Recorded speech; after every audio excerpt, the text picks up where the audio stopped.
Hello guys, welcome back to my new video. So आज की इस वीडियो में मैं डायरेक्टली डिटेल में बताने वाला प्रॉपर इकोनॉमिक्स में कैसे आपको अच्छे से अच्छा स्कोर कर लेना है। वैसे आई स्कोर 98 आउट ऑफ 100। ठीक है, मैं ये भी बताने वाला हूँ मैंने कहाँ पे गलती करी जो 2 मार्क्स रह गए, बट मैं डिटेल में मैक्रो इकोनॉमिक्स एंड देन मैं अपने इंडियन इकोनॉमी बताऊँगा। अब ये कोई आंसर राइटिंग डेडिकेटेड वीडियो नहीं रहने वाली है, मैं इन डिटेल बताऊँगा, साफ साफ बताऊँगा, ऐसे नहीं पूरी लंबी वीडियो बना दूंगा। डायरेक्ट बताऊँगा कि ये करना है तो वो करना ही हो। Please don't skip any part of this video. Because सबसे पहले मैं क्लियर कर दूँ कि कौन सा क्वेश्चन बैंक या कौन सी बुक आपको इकोनॉमिक्स के लिए प्रेफर करनी चाहिए जिसमें आपको डिफरेंट टाइप ऑफ क्वेश्चन मिल जाए, जिससे आपको नए क्वेश्चन करने की आदत बने। एजुकार्ट अपने वन शॉट बुक्स में यू कैन से कि क्वेश्चन बैंक है एजुकार्ट का वन शॉट में हर टाइप ऑफ क्वेश्चन आपको मिलेंगे। इसमें सबसे पहले आपको हर चैप्टर के माइंड मैप तो मिलेंगे। ये माइंड मैप बहुत इंपॉर्टेंट होते हैं। आप देखते हो ना, आप सोचते हो इसका कुछ काम नहीं है, प्लीज़ एग्जाम से 5 मिनट पहले, एग्जाम से आधा घंटा पहले, 1 घंटा पहले आप इन्हें रिवाइज करके जाओगे, प्रॉपर कॉन्सेप्ट लर्न हो जाएगा। एंड देन आपको इसमें हर चैप्टर के स्टार्टिंग से ही मिल जाएंगे डीपीपीज। आपको पर चैप्टर 3 से 4 डीपीपीज मिलेंगे जिसमें मीडियम या इजी से लेके ठीक है हार्ड लेवल तक के क्वेश्चन आएंगे। इसमें हर टाइप ऑफ क्वेश्चन मिलेंगे। अगेन मैं कह रहा हूँ हर टाइप ऑफ न्यूमेरिकल क्वेश्चन मिलेंगे जो सीबीएसई रिपीट भी करता है, और मे भी इस साल जो अब आपका एग्जाम हो उसमें भी बाय लक आपको ऐसे ही टाइप के क्वेश्चन मिल जाएं, बिकॉज सीबीएसई पैटर्न चेंज करता रहता है। इसमें आपको जो कॉन्सेप्ट बेस्ड क्वेश्चन होते हैं जिसमें आपको ओनली कॉन्सेप्ट लगना है, ये नहीं कि आप खुद बना के आ जाओगे, वैसे क्वेश्चन आपको लास्ट वाली डीपीपीज में मिल जाएंगे। और आपको जब लास्ट में देखोगे इस बुक के, आपको डीपीपीज पुल आउट शीट मिलेंगी। लाइक इसमें यूनिट वाइज होंगी कि इस चैप्टर से ये डीपीपी ठीक है पुल आउट शीट निकालो। लाइक आपको एक पेज ऐसे आराम से निकालना है एंड इसको अच्छे से पढ़ना है। लाइक इसमें डिफरेंट टाइप ऑफ क्वेश्चन आपको टाइमर लगा के करने होंगे। तो सीबीएसई में क्वेश्चन थोड़े बहुत ईजी भी आते हैं, ऐसा कुछ नहीं है, बट उनको करने में टाइम लग जाता है। तो इसमें यही हैबिट फॉर्मेशन होगी एजुकार्ट की बुक से, एंड आपको best like her type of question practice करने को मिल जाएंगे।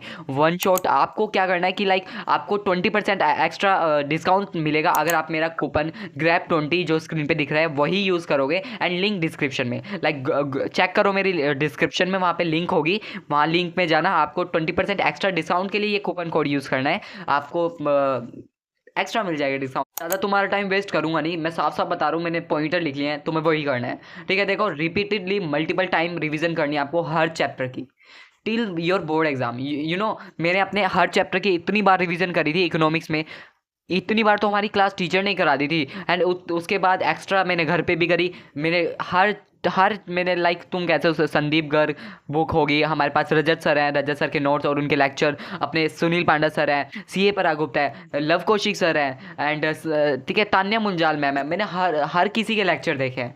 तो यू कैन से कि आपको multiple time revision from all the other teacher and notes आपको बहुत हेल्प करने वाले, बिकॉज इसमें कॉन्सेप्ट जब ही समझ आएगा जब आप मल्टीपल टाइम रिवाइज करोगे और समझोगे उसे। ठीक है, ये जरूर करना है आपको। एंड सेकंड चीज, आपको हैंड रिटन शॉर्ट नोट्स बनानी है, वो रनिंग हैंड में। लाइक आपको हर टाइम जब भी आप एक लेक्चर देख रहे हो गवर्नमेंट बजट का, तो ऐसे ऐसे की पॉइंट लिख लो कि इसमें कौन कौन से फॉर्मूले हैं। ठीक है, तो हर टाइम आपको जो भी रिवीजन कर रहे हो उस चैप्टर के आपको नोट्स बनाने हैं। 1 पेज बनाओ, 2 पेज पे बनाओ, वट एवर, आपको रिवीजन ऐसे ही होगा। ये नहीं कि आप लेक्चर देख रहे हो ऐसे बैठ के सामने और तुम्हें कुछ सुन रहे हो बस लिख नहीं रहे हो। नहीं, मैं ऐसा करता था, चाहे दूसरे सब्जेक्ट में हो, मैं सबके लेक्चर चलाता था, जो भी मुझे सामने दिख रहा है इंपॉर्टेंट सब नोट कर लेता था। और ये मेरे ही नोट थे, यही नोट थे।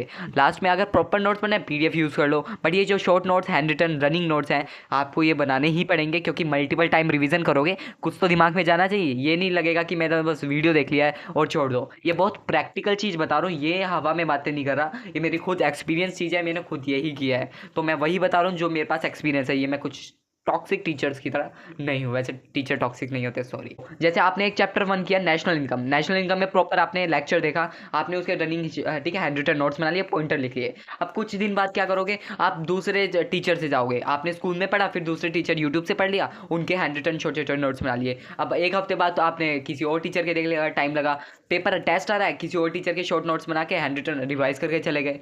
ये करना है, ऐसे होगा प्रॉपर। ये बहुत प्रैक्टिकल चीज़ है। अगेन मैं फिर से कह रहा हूँ, अब देखो मैक्रो इकोनॉमिक्स में न्यूमेरिकल आने वाले हैं, फॉर श्योर आने वाले हैं। 3 से 4 न्यूमेरिकल तो मिल ही जाएंगे, इंक्लूडेड एमसीक्यूज और तुम्हारे जो मार्क्स वाले क्वेश्चन होंगे। ट्राई करो, आपको हर टाइप ऑफ क्वेश्चंस करने हैं। तो सबसे पहले मैक्रो इकोनॉमिक्स में जितने चैप्टर में न्यूमेरिकल्स के फॉर्मूले हैं, प्लीज़ एक हर चैप्टर पे लिख लो। पहले तो दो बार बनाने हैं आपको नोट्स। एक हर चैप्टर के नोट्स आपको पहले सामने लगा लेने हैं जहाँ भी बैठ के पढ़ रहे हो, और एक अपने पास नोटबुक में रखने हैं। तो जहाँ भी नज़र आए वो फॉर्मूले रट जाने चाहिए अभी तक तुम्हें, बिकॉज फॉर्मूले भूल जाते हैं कभी कभार, हमारी कैलकुलेशन तेज होती है, हम फॉर्मूले ही भूल जाते हैं। मेरे साथ बहुत बार हुआ है। बाय द वे मेरी कैलकुलेशन तेज नहीं है, बट मैं फॉर्मूले ही भूल जाता था। तो हर एक छोटा छोटा फॉर्मूला लिखो, और उस लिस्ट में भी लिखो कि ये वर्ड किस दूसरे नाम से भी आ सकता है। डेप्रिशिएशन है, ठीक है, कंजप्शन ऑफ फिक्स कैपिटल भी आ सकता है, समझ रहे हो ना। वही चेंज इन एसेट है, ठीक है, चेंज इन वेंट, ठीक है, वेंट्री, कुछ ऐसा ही हो सकता है। तो आपको हर टाइप फॉर्मूले के नेम सब मेंशन करके रखने हैं। और क्या करो, एक हैबिट बना लो, रोज स्कूल में थोड़ा बहुत टाइम मिले, सबके साथ ग्रुप में बैठ के हर टाइप ऑफ क्वेश्चन सोल्व करो। आपको बुक में से एक क्वेश्चन देना है, सबको टास्क देना है कि कौन सबसे पहले निकालेगा। और देखो, अगर तुम्हारा आंसर नहीं निकला, दूसरे का मेथड देखो वो कैसे कर रहा है, समझो, देखोगे। ये नहीं कि तुमने नहीं निकाला तुम रो रहे हो, हार गए हो। फक ब्रो, लिटरली मैंने इसको बहुत माइंड नहीं लिया था, बिकॉज मेरे तो कई बार आंसर ही नहीं निकलते थे, सब एकदम से आंसर निकाल देते थे even without solving any question. तो ट्राई करो, सबसे सीखो, सीखने से मिलेगा। सबको बताओ, किसी को नहीं आ रहा तुम उसे बता दो तुम्हारा निकल गया तो बस। मैंने, हमारी क्लास टीचर हमें क्वेश्चन दे देती थी, बहुत मज़ा आता था, ठीक है। तो हम सारे क्वेश्चन करने बैठ जाते थे और हम हाथ उठाते थे कि मेरा निकल गया, मेरा निकल गया। और हमारी ऐसे ही हैबिट बिल्ड हुई है आंसर निकालने की न्यूमेरिकल में। और घर पे अगर तुम्हें टाइम मिल रहा है तो आपको सैम्पल पेपर के कोई PYQs देख लो। हमेशा ध्यान रखना, CBSE के 2014 से लेके 15 तक कोई ऐसे जो पीछे के ज़्यादा है वो नहीं करने हैं, करने की ज़रूरत नहीं है। नए लेवल ऑफ क्वेश्चन करने हैं ना, क्या करो आप 2020 से लेकर 2025 तक के जितने टाइप ऑफ क्वेश्चन आपको दिख रहे हैं न्यूमेरिकल में खासकर, तो वो तो सारे ही लगा दो। अगर किसी के पास बुक नहीं है तो आप न्यूमेरिकल जो PYQ है मैं वो सारे लगा दो। एंड देन जो इंपॉर्टेंट क्वेश्चन है वो भी आपको देखने ही होंगे। 2024 और 2025 के जो इंपॉर्टेंट क्वेश्चन आए वो सब देख के जाना पेपर से पहले। मैंने साथ कभी नहीं छोड़ा PYQs का, चाहे मेरे पास कितनी भी बुक हो। PYQs मैंने बहुत करे हैं।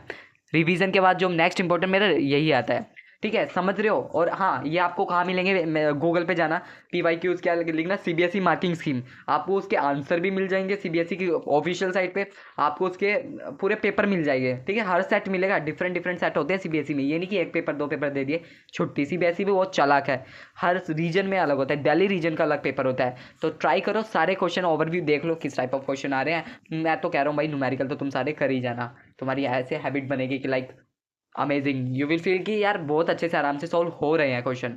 एंड अब मैं बताने वाला हूँ इंडियन इकोनॉमी के लिए, या मुझे पता है तुम वेट कर रहे थे इंडियन इकोनॉमी के लिए। हाँ, मैं थोड़ा आराम से बोलूँगा, ठीक है, काफ़ी तेज़ हो गया।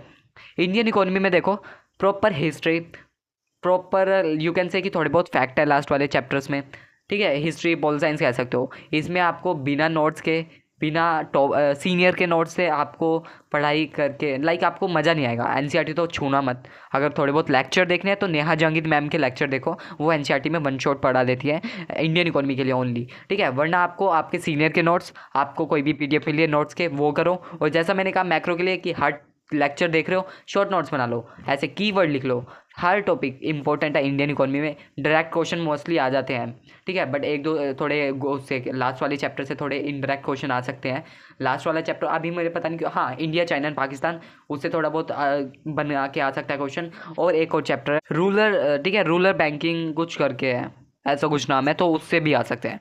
तो प्लीज़ हमेशा आपको हर टाइप ऑफ क्वेश्चन करने हैं, आई नो, बट आपको इंडियन इकोनॉमी के लिए सीनियर के नोट्स ही आएंगे। जितना मल्टीपल टाइम उनको टाइम कर आपको मिल रहा है, रिवीजन करो। एंड आपको जितने भी क्वेश्चन मिल रहे हैं CBSE के पेपर 24 से लेकर 25 वाले, आप उनको देखो इंडियन इकोनॉमी में खासकर, क्योंकि मोस्टली रिपीट ही हो जाते हैं और थोड़े ईजी भी होते हैं। होप तुम्हारे लिए भी ईजी है इस बार, कुछ ज़्यादा ये CBSE छेड़खानी ना करे क्वेश्चन पैटर्न में। इंडियन इकोनॉमी के हमारे ईजी आए थे मोस्टली, ठीक है। थोड़े बहुत पैसेज में थोड़ा बहुत, तो बस सोच के लिखना, कॉन्सेप्ट वही होता है तुम्हारा क्लास 12 का, ठीक है। बस मैं यही कहना चाहता हूँ। लास्ट में एक आप जब सितंबर हाफ ईयरली हो जाएंगे, प्री बोर्ड 1 आने होंगे, दबा के लगाना, दबा के सैम्पल पेपर लगाना। मेरे पास अभी, मैं अपना कॉलेज शिफ्ट करके दिल्ली शिफ्ट हो चुका हूँ, कॉलेज शिफ्ट नहीं करा, कॉलेज में ही आया हूँ। मैंने इतने सारे सैम्पल पेपर लगाए थे कि लाइक मुझे मज़ा आ गया था। एजुकार्ड के, ओसवाल के, बहुत सारे मैंने सैम्पल पेपर लगाए हैं। तो प्लीज़ ये सब फॉलो करने के बाद आपको ये ज़रूर करना है कि सैम्पल पेपर लगा लेना, तुम्हारी अच्छे से तैयार हो जानी है। फॉर श्योर तुम बेस्ट करके आओगे। प्लीज़ यार, मैंने इतनी मेहनत करी है, तुम इसमें जो भी मैंने पॉइंट बोले वो लिख लेना। आपको ऐसे, मैं कोई टैक्स नहीं दे रहा हूँ, ठीक है। टैक्स, मैं एडिटिंग इतनी अच्छी नहीं करता कि मैं सारे पॉइंट आपको स्क्रीन पे दिखा दूँ। मैं इतना मेरे अंदर स्किल्स नहीं है। फॉर श्योर कभी ना कभी तो वो ऐड ऑन करूँगा। बट प्लीज़ जो मैंने बोला है ना उसे ध्यान से सुनना। थोड़ा स्पीड में लगे ना तो थोड़ा स्लो कर लेना। बट मैंने बहुत प्रैक्टिकल चीज़ें बोली हैं, टू द पॉइंट, जो मेरे माइंड में थी सारी, जो मैंने यूज़ करी है। होप सो आपको सबको पसंद आई हो। आई नो आपको पसंद आनी चाहिए भाई, मैंने वीडियो बनाई है। You should like and please, वैसे आप शेयर कर सकते हो, यू कैन। कोई ऐसा है नहीं कि आप शेयर नहीं करोगे, तुम कर दोगे, पता नहीं मैं क्या बोल रहा हूँ। बट वीडियो तो मेन टॉपिक तो क्लियर हो गया। बाकी मुझे बताना, मैंने इकोनॉमिक्स ही बना ली, इसमें टॉपर्स के आंसर कैसे लिखने, इकोनॉमिक्स में आंसर कैसे लिखने वो भी बताऊँ, क्योंकि वो भी एक लास्ट इंपॉर्टेंट ही है ना। तो चलो पहले तुम ये स्ट्रैटेजीज तो देख लो, क्या करना है ये तो पता कर लो। मैं थोड़े दिनों बाद तुम्हारे इकोनॉमिक के आंसर राइटिंग भी लाऊंगा, और कुछ का आ रहा था हिस्ट्री में भी बताओ एंड दूसरे सब्जेक्ट में बताओ, तो मैं श्योरली मैं जल्दी से लाऊंगा। और प्लीज़, मेरे पास जो सब्जेक्ट नहीं होते मैं उनकी वीडियो नहीं बना सकता, जियोग्राफी नहीं है मेरे पास, सोशियोलॉजी नहीं है, मैं कैसे बिना एक्सपीरियंस के बता दूँ। तो प्लीज़ जिसका भी एक्सपीरियंस आपको दूसरी वीडियो मिल रही है वो उसे फॉलो करो। मैं कोई टीचर नहीं हूँ बिल्कुल भी, जो मेरे पास एक्सपीरियंस मैं जस्ट वही शेयर कर रहा हूँ। मुझे हमेशा ये मत कहना कि लाइक तुम मुझे टीचर कभी मत समझना, और तुम मुझे समझोगे भी नहीं मैं जस्ट ऐसी ओवर थिंकिंग कर रहा हूँ। बट हाँ, होता है ना कुछ एक्सेप्शन केस, तो मैं बस अपना एक्सपीरियंस शेयर करता हूँ। तुमको फॉलो करना है ये तुम्हारे ऊपर है, बट एट द एंड तुम्हें ही फॉलो करना है। आप अपना माइंड अच्छे से रखना, रिलैक्स रखना, तुम बहुत आसान हो जाता है भाई। पता है अभी मैं क्लास 12 पास आउट हो चुका हूँ, तो मैं सच बता रहा हूँ इतना भी इजी, इतना भी हार्ड नहीं था। असली लाइफ तुम्हें सच में क्लास 12 के बाद ही पता चलेगी, जब तुम कॉलेज में आ जाओगे। अभी मुझे पता चल रही है, लाइक घर से दूर, होम सिकिंग बहुत ज़्यादा बैड है। लाइक बहुत ही अजीब लगता है जब मतलब कोई भी बात करते हैं ना। अभी मैं अपने रूम में अकेला हूँ, लाइक मेरे बहुत सारे फ्रेंड्स हैं, वो घूमने गए, मेरा मन नहीं था। मैं इतनी जल्दी अडेप्ट कैसे कर लूँ इस एनवायरनमेंट को। लाइक मैं लाइफ में सबसे पहली बार होगा कि लाइक मैं अब इतने सालों के लिए मैं इतने शिफ्ट हो गया हूँ, वो भी दिल्ली में करना। बट यार थोड़ा सा डिफिकल्ट रहेगा मेरे लिए। यहाँ पे बहुत सारे दोस्त हैं पर मैं ज़्यादा बोलूँगा नहीं यार मैं। ठीक है यार, तुम अच्छे से पढ़ो, तुम क्यों आ रहे हो, तुम क्लास 12 वाले हो ना। अभी तुम मेरी बात पे इग्नोर करना, ठीक है, ज़्यादा सीरियस मत लेना। आई नो तुम सब बेस्ट करोगे एंड आई बिलीव कि तुम करोगे। जो मैं वीडियो में टिप्स वगैरह आता हूँ होप सबको हेल्प हो रही हो। तुम्हारे हाफ ईयरली आ रहे हैं, हाफ ईयरली को अच्छे से दो, इतना स्ट्रेस मत हो कि तुम अपना आगे का जो जितना प्रिपरेशन तुमने अभी करी है और आगे करने वाले हो उसे बेकार कर दो। बस मैं यही कहना चाहता हूँ, ऑल द बेस्ट यार।